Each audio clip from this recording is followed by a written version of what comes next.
This is SSPTV News, brought to you by Samsung Productions and the Hazleton Standard Speaker. Looking into lead exposure, we'll talk with State Senator John Yudichak next.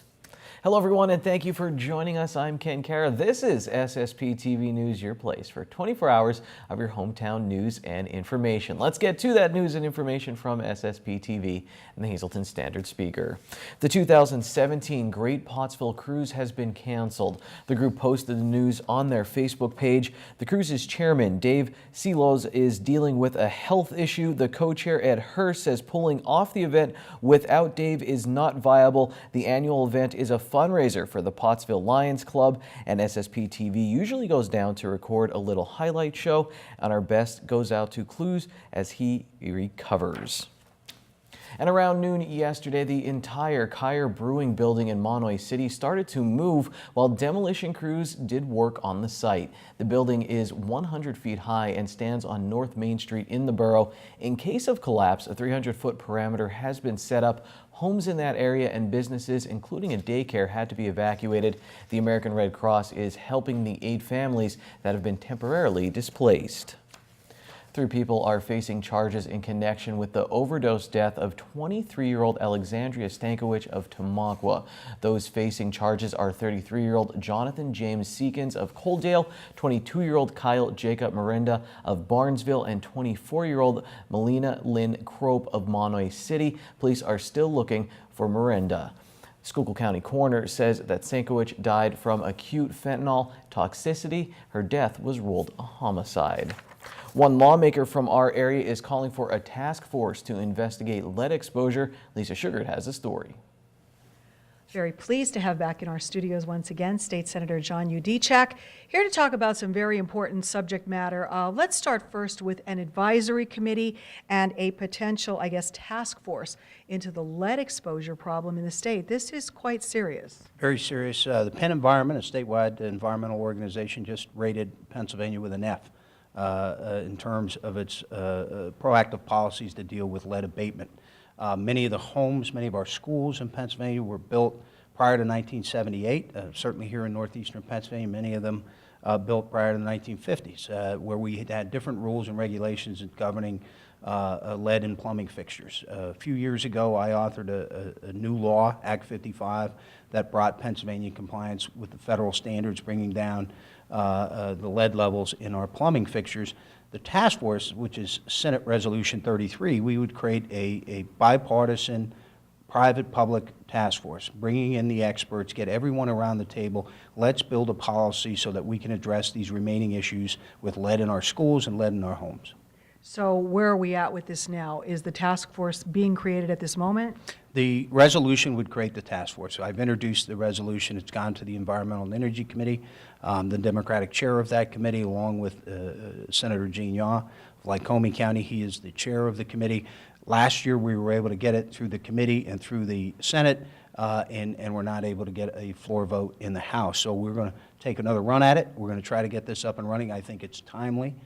Certainly in the light of the report, and certainly in the light of everything that happened in Flint, Michigan, all of those things. It raised a lot of awareness that, particularly for our children, this is a very serious issue.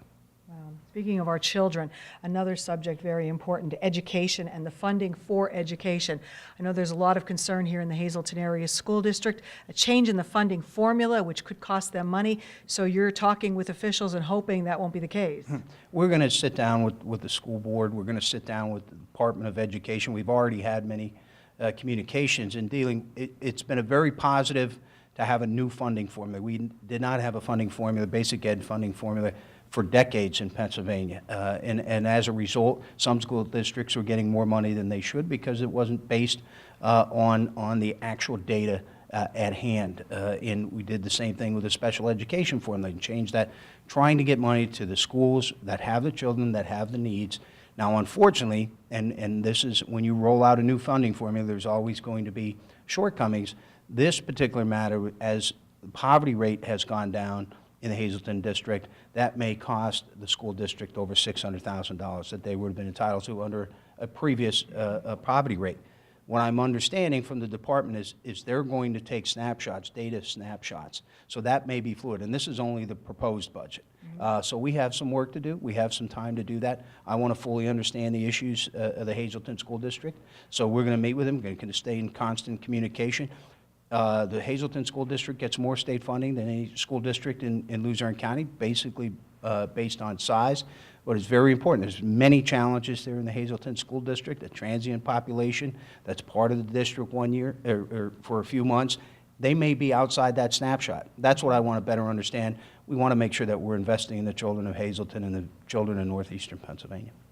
All right, very good. We're very pleased to have the senator stop by from time to time to give us an update on what is transpiring on issues that affect you right here in Pennsylvania. Thank you, Lisa, for that story. Well, are you a candidate for chiropractic treatment? Sako Chiropractic may have the answer. Hey guys, we're back here at Sako Chiropractic, and I'm with Dr. Scott Sako, and each week here on SSPTV News, we're telling you about some tips for chiropractic care. And again, thanks for having us in the office. I know you're newly opened here in the Hazleton market, but you do have a place in Philadelphia as well, so you're not new to chiropractic care. Yeah, no, that's correct. And we just opened up here a few weeks ago, so we are accepting new patients right now. We are in with, if not most, almost all of the insurances really around the Hazleton area. So we're accepting new patients. Okay, so how do I choose a chiropractor? If someone is out there thinking, you know, it's a hard decision to make to even push someone to go to the doctors. How do we get them to come to a chiropractor? It's tough because there's a lot of chiropractors that have a lot of different styles. So the best way that I could explain it is explain to myself how I am. Everything that I do here is mostly hands-on.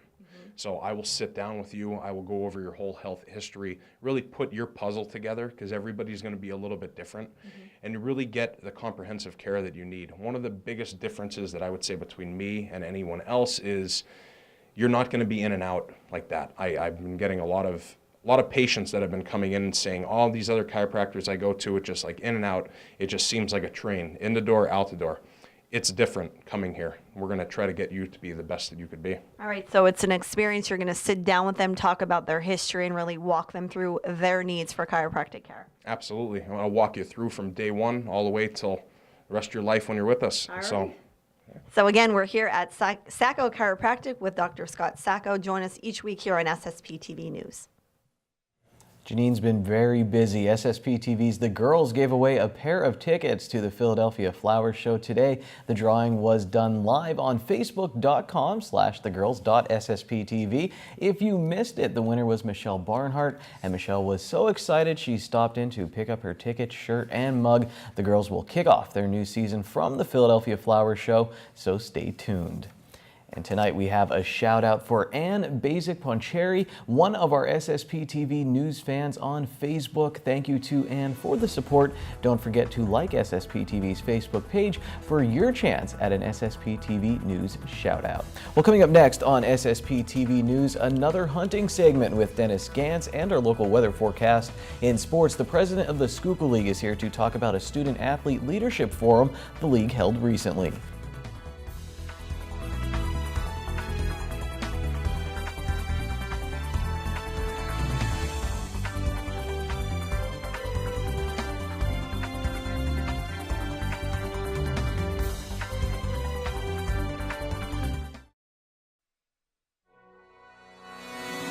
This is SSPTV News, brought to you by Samsung Productions and the Hazleton Standard Speaker. Hey folks, welcome to this week's Wild Bout Hunting segment. We're out in a cut cornfield down on my farm, and what we're doing today is we're going to pull some tree stands. So I want to talk a little tree stand safety after the season and how you can protect yourself getting ready for the next season. You got a little bit of noise, we're up against the interstate, that's where we hunt down here. But what we're doing during the hunting seasons, we're always worried about safety getting in and out of our tree stands. That's why we always wear a safety harness. But when you're putting your tree stands up or taking them down like we're going to be doing today, you want to make sure you're wearing your safety harness as well. The other thing that I do, and you should be wearing, is a lineman's belt. And this is something that hooks onto your safety harness on either side, and it goes around a tree. It allows you to be secured and safe to the tree, but be hands-free when you're having to hang a tree stand, lock it on, lower it down, things of that nature. So these are all things that you want to keep in mind.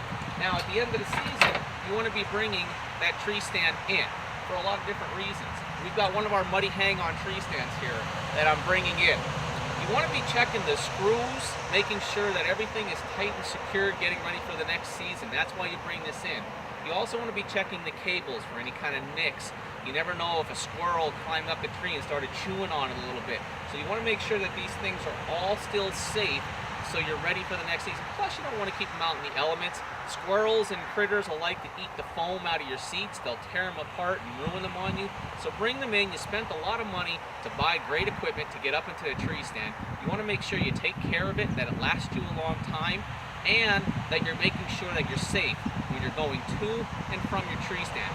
These things can break if you're not taking care of them. The last thing you want to do when you're getting into your tree stand is stepping onto that platform and having these cables break because you didn't do the proper maintenance during the off season to make sure that you're safe and you go home to your family. That's your tip this week. Tree stand safety, it's year round, before and after the season. We'll see you next week somewhere in the Hunting Woods. Time now for weather on SSPTV News. Gorgeous day in the Hazleton area. It's going to get cold this weekend, though. Here's our local forecast from the National Weather Service. Tonight will be mostly clear with a low of 32 degrees and windy. Wind gusts as high as 29 miles per hour. Thursday looks nice, partly sunny with a high near 48 degrees, wind from 13 to 17 miles per hour. Thursday night we have a 50% chance of snow. It will be cloudy with a low around 28. We could get a new snow accumulation of around 2 inches. Friday, 50% chance of snow, mostly cloudy with a high near 34. Friday night partly cloudy, low of 10 degrees. Saturday mostly sunny and cold, high of 22. Saturday night mostly cloudy, low of 11. Sunday will be partly sunny, high of 27 degrees, and then Sunday night partly cloudy, low of 15 degrees. Today, I'm very pleased to welcome to our studios Dr. Martin Walko, who is a board-certified general surgeon who specializes in bariatric surgery with the Lehigh Valley Hospital Network, here to tell us about upcoming programs that will provide a great deal of information on bariatric surgery. So many people are having this done, and a lot of people have questions and wonder if they are the candidate. First, for maybe our viewers who are not familiar with it, what exactly is bariatric surgery? Bariatric surgery is a surgical procedure where we adjust a patient's anatomy so that they can't eat as much and don't absorb as many calories to minimize weight gain. The procedure is laparoscopically done, and people are usually in the hospital for a day or two, and then they go home. But this is not something that someone can just say, I think I'll have bariatric surgery. You have to be eligible to have this done. There's certain categories. That's correct. Body mass index is what's used as a guideline. In addition, if you have what are called comorbidities, health-related issues from being overweight, those factor into the decision to have an operation. The guidelines are a BMI of 35 or greater if you have high blood pressure or sleep apnea. Those are the comorbidities. Or if your body mass index is over 40, you're a candidate. Okay, well, with this in mind, there are 2 free programs coming up. They are free weight loss information events on bariatric surgery. The first being held Monday, March 13th at 6 p.m. at the Health Center in Mountaintop, and the second one on Monday, March 27th at 6 p.m. at Lehigh Valley Hospital's Schuylkill South Jackson Street location in Pottsville. What will they do at these forums when they come out? They have the opportunity to meet with you, doctor, and discuss what the surgery is all about? That's correct. It's about a 45-minute presentation by me, during which time I explain the different types of operations that are out there. We also cover obesity and how their brain chemistry makes them not want to lose weight and want them to continue to be overweight. And we discuss the various options available to them. And if they have questions and are comfortable discussing things in that setting, we can certainly discuss as much or as little as they want. But if they're more comfortable scheduling an appointment to come see me in private, we can do that at that time too. A lot of information available on this, but if you want your questions answered and you want to know if it's right for you or someone you know, this is the perfect opportunity to come out and get your questions answered for free. That's absolutely correct. Thank you for your time. All righty. Thank you so much, Dr. Walko. If you're interested, call. You can register up until the day of the event. But if you want your questions answered, this is the perfect opportunity to do so. Thank you, Lisa. Let's do the lottery numbers on SSP TV News. Pick 279, pick 3607, pick 47569, and pick 545332. Sports is next. We have a quick scoreboard, and then we'll talk about a student leadership forum that was held by the Schuylkill League.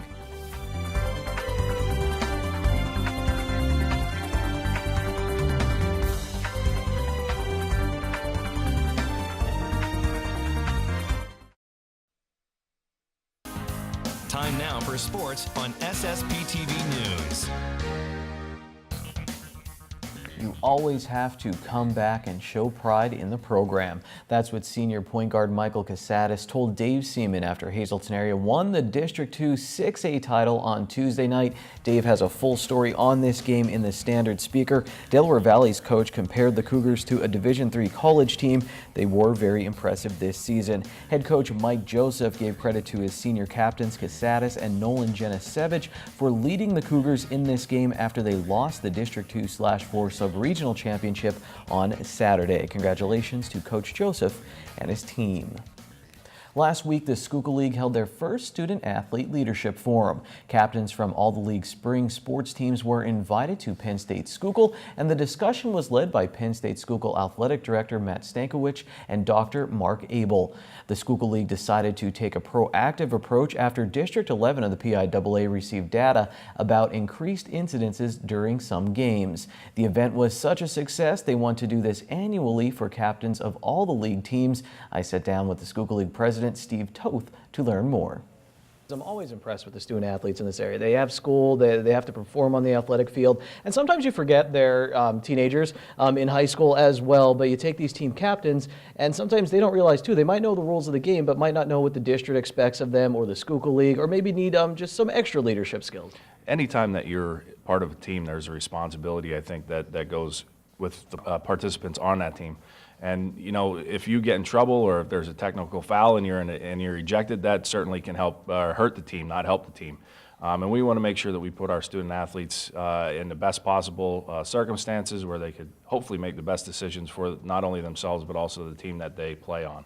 I thought it was interesting, too. You talked a little bit about Matt Stankiewicz from Penn State. He was a captain on the football team, was a center, and he was there during the Sandusky scandal when a lot of the athletes were told they could leave the Penn State football program. And he said this at your event. He said, "How you react in unexpected times will reveal your character. A community needs a leader to rise up in challenging moments." I thought that was interesting. And you said, too, you want this to help build the kids up, you know, off the field as well, what they could take away from athletics. Yeah, we wanted to create a positive environment for the student athletes who participated. Matt Stankiewicz, you know, is a great example of that. Not only is he very proactive in our community at Penn State Schuylkill, but he's also had the experiences of dealing with something very stressful and also something that was very tragic at Penn State, Maine, you know, with the Sandusky incidents. He was very forthright and he was very honest with some of the things that he faced as a captain from that team. And that was one of the topic areas that our student athletes felt very, very appreciative of, listening to his experiences and being able to, you know, really relate to those experiences as he was a captain of, you know, a football team of almost close to 100. There's some great rivalries in the Schuylkill League, and you said it was interesting because you sat down and you said maybe the kids thought they were going to stick around in their schools. No, there were breakout sessions, so everybody got to be mixed up there. So you might have had some Mono area kids with the Shenandoah Valley kids. Yeah, that was one thing that it was kind of interesting kind of going into it and seeing everybody kind of filter into the room. You know, there might have been some Pottsville kids over in their area, and there might have been some Blue Mountain and some, you know, Mono area and Shenandoah, like all you know, kind of close-knit. And then we started the breakout sessions, and that's really where you saw the real good communication. And you got to see the breakdown, and, you know, the kids that may be from Pine Grove are experiencing the same things that may be from Jim Thorpe, and that may be from Marion, and that may be from Tamaqua, and that may be from Shenandoah. It was a really good experience, I think, for them to see that they're not on an island. They do basically have the same stressors that each one have, and you know, it was a good area or a good way to communicate between and amongst themselves. Steve, last thing I want to ask you is, what did you take away from it? I mean, did you learn anything, or did you pick up anything from the kids, or anything at all? What are you taking away from the experience? Well, one, I think that the biggest thing is learning that despite the fact that we're very fierce competitors on the playing fields and surfaces, you know, the competition level may bring out the best and sometimes the worst, but when you see them in this context of being able to sit down and communicate, the true bond that athletes have, I think, was one thing that I learned, and they understood, you know, some of the things I said about the stressors and some of the competition and some of the things maybe that parents throw curveballs in there at them as well, and they were able to bond from that. And then also learning that, you know, some of the things that we faced as athletes back in the day are the same things maybe that these athletes are facing now, just a little bit more high tech with all the social media type stuff. And you guys got into serious subjects. It wasn't just like, oh, hey, you know, if a teammate gets a technical foul, this is what you should do. I think I read in the Standard Speaker article talking about, like, if you see someone stealing something, or there were some serious topics. Yeah, you know, the variety of topics was there. You know, there was on-field incidents, off-the-field incidents, you know, some things that, you know, really test your character. And we wanted to put incidents that have happened in real life, maybe not in the Schuylkill League, and you know, we hope that they don't happen, but real life incidents that other leagues or other school districts have faced, and you know, gave the student athletes perspective on how to react maybe in a better way than the people who really experience them.